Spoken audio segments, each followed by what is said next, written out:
to ComfortTV.channel news, bringing you verified and balanced news from Nigeria and around the world. My name is Faith Kevin. Thank you for joining us this evening. In the headlines, as to suspend 2-week warning strike. Can fires back at presidency, confirms reality of Christian genocide. Minister Wike vows to show social media President Tinubu's achievement in 20 days. President Tinubu nominates Dr. Duro as minister to replace Professor Yilwada. INEC records with the 8 million online voter registration. Federal government targets 540 megawatts with power restoration at Alscon. And Business Marine Minister reaffirms the federal government's commitment to nation's indigenous shipping industry. Money Point raises $200 million funding to power financial inclusion. On foreign, President Trump shelves meeting with President Putin. Armenia welcomes Azerbaijan's decision to lift restrictions on transit of goods. On sports, English Football Association bans Osai Samuel. Ireland World Cup hopes ended by defeat to Nigeria. Now the news. The Academic Staff Union of Universities ASU has announced the suspension of its 2-week warning strike, giving the federal government a 1-month window to conclude the renegotiation of the 2009 federal government ASU agreement and address other unresolved issues affecting the nation's university system. President of the union, Professor Chris Piwuna, disclosed this on Wednesday during a press briefing in Abuja, where he explained that the suspension followed fruitful engagements with the federal government and key interventions from the National Assembly. Professor Piwuna recalled that ASU had declared the warning strike on October 13, 2025, after which he described as the government's failure to respond to several appeals to address the lingering renegotiation of the 2009 federal government ASU agreement and other welfare-related concerns of university lecturers. The ASU president revealed that following the commencement of the strike, the federal government re-engaged the union through a team led by Alhaji Ayale Ahmed, which met with the ASU representatives on October 16 and 18 to discuss the government's response to the draft renegotiated agreement. According to him, although the meetings did not fully resolve all issues, the union recognized that significant progress has been made compared to the pre-strike period. Professor Piwuna also commended the intervention of the Senate Committee on Tertiary Education and TED Fund and Labor, as well as the Deputy Senate President, Senator Barau Jibrin, whose mediation, he said, had rekindled hope for a lasting resolution. He stated that the National Executive Council (NEC) of ASU, after an emergency meeting held from October 21 to 22, 2025, reviewed the situation and concluded that the warning strike had achieved part of its purpose, particularly in compelling the government to return to the negotiation table. He explained that the decision was taken in deference to students, parents, the media, the Nigerian Labour Congress (NLC), and other well-meaning Nigerians who had shown solidarity and mediated in the dispute. ASU, however, warned that should the government fail to resolve the outstanding issues within the 1-month window, the union will be left with no option but to resume strike action without further notice. Christian Association of Nigeria (CAN) has accused the presidency of twisting facts and misrepresenting its position on the ongoing killings of Christians across the country. It also insisted that what was happening in several parts of northern Nigeria and the Middle Belt amounted to Christian genocide. However, the Catholic Bishop of Sokoto Diocese, Bishop Matthew Hassan Kuka, has urged the international community not to redesignate Nigeria as a country of popular concern, a country of particular concern (CPC) over alleged religious persecution, warning that such a move could undermine ongoing efforts to foster peace and interfaith dialogue. In a statement issued by the President, Archbishop Daniel Oko Khan, he clarified that he did not at any point dismiss or describe the widespread killing as a so-called Christian genocide, as claimed in a press statement reportedly issued by Barrister Daniel Bwala, Special Advisor to the President on Media and Policy Communication. According to the statement, the controversy followed Barrister Bwala's visit to the CAN Secretariat at the National Christian Center Abuja on Monday, during which he sought to understand CAN's position on remarks made by United States Senator Ted Cruz, who described the persistent killings of Christians in Nigeria as a Christian genocide. Khan expressed alarm over the presidency's subsequent statement titled "Presidency Debunks Western Christian Genocide Narrative in Dialogue with Khan Leadership." The apex Christian body said the report falsely suggested that Archbishop Oko had downplayed the killings by describing them as a so-called Christian genocide. The Christian body added that during the meeting, its Director of Planning, Research and Strategy, Bishop Mike Akpami, presented verified data from showing consistent and targeted attacks on Christians across several regions of Africa, including Nigeria. Khan reiterated that its commitment to peace didn't mean silence in the face of injustice, adding that truth must always guide engagement among the church, the state, and the public. Minister of the Federal Capital Territory, FCT, Nyesom Wike, has announced plans to spend 20 days highlighting the achievements of President Bola Ahmed Tinubu's administration in the education sector across the Federal Capital Territory. The minister made this known during the commissioning of newly completed engineering infrastructure in the Wuye district of Abuja. The initiative, according to him, is designed to demonstrate the scope and impact of ongoing projects under the Renewable Hope agenda, particularly in the provision and upgrade of educational infrastructure. He said the 20-day exercise will focus on the commissioning and flag-off of completed and ongoing projects that reflect the administration's commitment to improving learning environments, expanding access to quality education, and enhancing basic facilities across schools in the FCT. The minister also noted that the exercise would serve to counter persistent criticism on social media and among sections of the public who he observed often overlook the government's developmental progress. He explained that the FCT administration has made considerable investments in the rehabilitation and construction of classrooms, supply of modern learning equipment, and the expansion of educational institutions to meet the growing needs of Abuja's population. Minister Wike stated that the government remains committed to balanced development across all area councils, with more projects lined up in education, healthcare, housing, and transportation. The commissioning of the Wuye District Engineering Infrastructure, where he made the announcement, represents another phase in the FCT administration's ongoing infrastructure renewal drive, which has delivered several road networks, bridges, and public service facilities across the country. President Bola Ahmed Tinubu has forwarded the name of Dr. Bernard Mohammed Duru from Plateau State to the Senate for confirmation as a Minister of the Federal Republic of Nigeria. The president's request was in a statement in Abuja by the Special Advisor to the President on Information and Strategy, Bayo Onanuga. In a letter transmitted to the National Assembly, President Tinubu requested the Red Chamber to screen and confirm Dr. Duro, who is expected to fill the ministerial slot of Plateau State following the election of Professor Nitanwi Goshwe Yilwata as the National Chairman of the All Progressive Congress, APC, in July. Professor Yilwata had previously served as a Minister of Humanitarian Affairs and Poverty Reduction before assuming the top party's leadership position. Born on January 23, 1969 in Kwal Bassa local government area of Plateau State, Dr. Duro brings to the federal cabinet over 2 decades of multidisciplinary experience spanning clinical practice, pharmaceutical management, strategic leadership, and community engagement in both the United Kingdom and Nigeria. He is also an independent prescriber and advanced clinical practitioner with extensive frontline experience in the United Kingdom's National Health Service (NHS), having served in urgent care, walk-in centers, general practice, and hospital settings. The Independent National Electoral Commission (INEC) said more than 8 million voters have completed online registrations in the ongoing nationwide continuous voter registration (CVR) exercise. Fresh data obtained by newsmen from the Commission on Tuesday revealed a total of 8,003,196 entries in the 9th week of registration, 13th to 19th October 2025. According to the data, women slightly outnumbered men in the registration process, with 4,190,890 female registrants, 52.37% compared to 3,812,306 males, 47.63%. Young Nigerians aged 18 to 34 made up the bulk of registrants, accounted for 5,553,514 entries, which is 69.14%.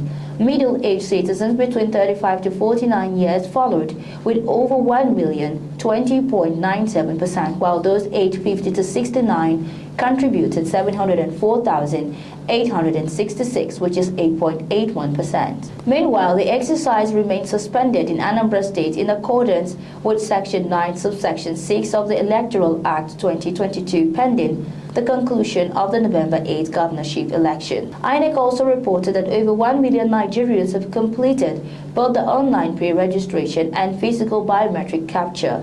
Of this figure, 956,000 plus completed their registration online, while 753 plus did so at designated physical centers. INEC emphasized that the final figures are subject to data validation through the Automated Biometric Identification System, ABIS, which will detect and eliminate multiple or invalid registration. The Minister of Power, Chief Adebayo Adelabo, has pledged to restore the power plant at the Aluminium Smelter Company of Nigeria, Alsgon, saying the facility could contribute up to 540 megawatts of electricity to the national grid. Chief Adelabo, who made the commitment during a working visit to the company in Ikotabasi, Akwa Ibom State, noted that the revival of the plant will not only boost power supply, but also create about 15,000 direct jobs and indirect jobs when fully operational. The minister lamented that 37 years after its establishment, the lack of dedicated electricity supply had prevented the country from reaping the benefits of the huge investment in Alsgon. He said a temporary plan to connect the company to the national grid would be undertaken while efforts continue on how to provide a long-term power solution. He assured that the government will ensure its completion within the shortest possible time, stressing that it was the only way to maximize the value of the investment in Alsgon. He said the government's renewed efforts align with its commitment to providing electricity to the majority of Nigerians by 2030, in line with Vision 2030 and the Tanzania Declaration. This is ComfortTV.channel news. Will return shortly with business, foreign, and sports news.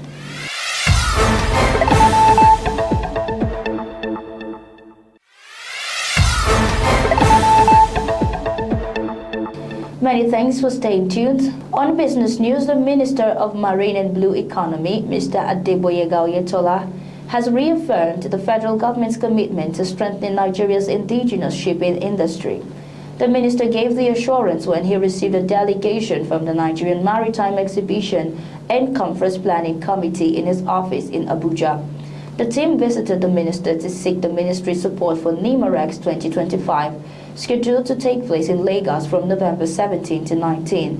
Mr. Oyetola said that there was no going back on efforts to reposition local operators for global competitiveness. The minister commended the committee for reviving the once dormant NIMAREX platform, saying that the government viewed the event as a crucial avenue for collaboration. He added that the government also viewed the event as necessary for investment promotion and knowledge exchange within the maritime sector. Still on business, digital financial institution MoneyPoint Incorporated says it has raised over $200 million in equity financing in a recently closed Series C funding round to enhance financial inclusion. A statement by the firm said the landmark funding round highlights and accelerates MoneyPoint's momentum. It said the investment reflects MoneyPoint's rapid growth, sustained profitability, proven impact, and drives its mission to accelerate financial dreams of businesses and customers across Africa and the global diaspora. According to the firm, the round was led by the Development Partners International African Development ADP3 Fund, with significant participation from Leapfrog Investments, a leading impact investor. Other investors in the round include Lightrock, All the Three Investments, Google's Africa Investment Fund, Visa, the International Finance Corporation, and more. MoneyPoint is one of the few fintechs globally and the first in Africa to achieve profitability at unicorn scale while driving financial inclusion. In the foreign scene, US President Donald Trump said he has shelved plans for a summit in Budapest with Russia's Vladimir Putin on the Ukraine war because he did not want a wasted meeting. President Trump's reversal came just days after he announced that he would meet President Putin in the Hungarian capital within 2 weeks, following what he called a productive phone call to end Russia's war. The U.S. leader pressured Ukrainian President Volodymyr Zelensky to give up the eastern Donbas region in exchange for peace during tense talks last Friday in Washington. But a White House official said that there was now no plan for President Trump to meet with President Putin in the immediate future, despite the Budapest announcement. President Trump has counted on personal chemistry with Putin to reach a Ukraine peace deal, but has found himself frustrated time and again by the Russian leader. Ukraine and its European allies, meanwhile, have been left scrambling to keep up with the mercurial U.S. president. Russia now occupies around a fifth of Ukrainian territory, much of it ravaged by fighting, while tens of thousands of civilians and soldiers have been killed. Still on foreign, Armenian Prime Minister Nikol Pashinyan has commended Azerbaijan's decision to lift all restrictions on the transit of goods from Armenia, describing it as a significant milestone in the effort to strengthen peace and cooperation across the South Caucasus region. The decision announced by Azerbaijan President Ilham Aliyev on Tuesday effectively opens trade routes that have been closed for decades due to long-standing hostilities between the two nations. It marks one of the first tangible steps towards normalizing relations following the peace declaration signed by both leaders in Washington, D.C. in August. Prime Minister Pashinyan said the move represents a concrete advancement in the implementation of the agreement, which emphasizes the mutual commitment of both countries to respect each other's sovereignty and territorial integrity while reopening transport and communication links. Observers say the lifting of transit restriction could serve as a catalyst for deeper regional collaboration, paving the way for broader economic corridors that will connect the Caucasus with Central Asia and Europe. The gesture from Baku, they note, signals a growing willingness from both sides to move beyond decades of conflict towards a framework of peaceful coexistence and shared prosperity. In sports, Super Eagles defender Brighton side Samuel has been suspended by the English Football Association. The Birmingham City right back picked up his fifth yellow card of the season during Tuesday night's 1-0 away victory over Preston North End, earning a one-match suspension on the FA disciplinary test. Making his first championship start since September 30, Osai Samuel was cautioned in the 12th minute for pulling back Preston striker Daniel Jemison. According to FA regulations, any player who accumulates 5 yellow cards before match day 19 is automatically banned for 1 game. Having recently returned from a layoff, the Nigerian international was substituted 8 minutes into the second half to manage his workload. Prior to Preston clash, the Blackpool Academy product has been booked against Ipswich Town, Blackburn Rovers, Stoke City and Swansea City. Provided he remains fit, Osai Samuel is expected to be in contention for a recall to the Nigerian squad ahead of next month's 2026 FIFA World Cup qualifying playoff tie against Gabon. Still in sports, Nigeria's Women Rugby League team announced themselves on the global stage with a remarkable victory over Ireland in their opening World Series qualifier, ending Irish hopes of reaching the first ever Rugby League World Cup. Playing on artificial turf in the western Greater Toronto area, with Canadian football players serving as makeshift rugby uprights, Nigeria defied expectations to claim a well-earned win in what was their first competitive encounter against non-African opposition. The turning point came late in the match when a loose Irish pass from a scrum deep in Nigeria's half was pounced on by second rower Rachel Ilia. Showing unexpected pace for a forward, Ilia sprinted the length of the field to score under the post, sealing a famous victory. Ireland's frustration deepened in the closing stages with a contentious refereeing decision after Storm Cobains crossed the line from a short dropout, only for the try to be disallowed. The result leaves Nigeria in a commanding position in a 4-nation qualifying tournament for next year's World Cup, a statement win that marks a new chapter for African Rugby League on the international stage. And that's our news bulletin for today. But before we go, here is a recap of our top stories. ASU suspends 2-week warning strike. Khan fires back at presidency, confirms reality of Christian genocide. Minister Wike vows to show social media President Tinubu's achievement in 20 days. President Tinubu nominates Dr. Duro as minister to replace Professor Yilwada. INEC records over 8 million online voter registration. Federal government targets 540 megawatts with power restoration at Alscon. On business, marine ministers reaffirm federal government's commitment to nation's indigenous shipping industry. Foreign, President Trump shelves meeting with President Putin. And on sport, English Football Association bans Osai Samuel.